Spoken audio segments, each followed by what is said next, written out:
আজ সকালে ছাদে গাছে জল দিতে গিয়ে দেখি আমার আম গাছে 4টে আম হয়েছিল, তার মধ্যে আমগুলো দেখুন এরকম হালকা হালকা হলুদ হয়ে যাচ্ছে।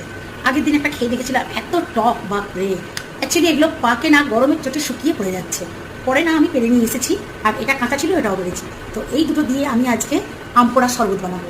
দেখতে থাকুন আর কীভাবে বানাই আম পোড়ার শরবত। আমগুলোকে পোড়ানোর জন্য ওভেনে একটা নেট বসিয়ে দেবো, তারপর কাঁটা চামচের সাহায্যে আমের গায়ে একটু ফুটো করে দেবো, যাতে করে আম পোড়ানোর সময় আমগুলো ফেটে না যায়। দুদিকে ভালোভাবে পোড়ানো হয়ে গেলে একটা পাত্রে নিয়ে ঢাকা দিয়ে দেবো আধ ঘন্টার জন্য। ঠান্ডা হয়ে গেলে দেখুন অনায়াসে আমের খোসাগুলো ছেড়ে যাবে। এরপর একটা পাত্রে পরিমাণ মতো জল নিয়ে আমগুলোকে চটকে চটকে পাল্প বের করে নেব।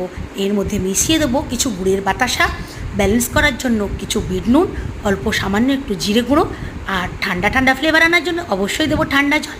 এবার ছেঁকে নিয়ে গ্লাসে করে ছেঁকে স্ট্র ডুবিয়ে পরিবেশন করব। খেতে দারুণ হয়েছিল।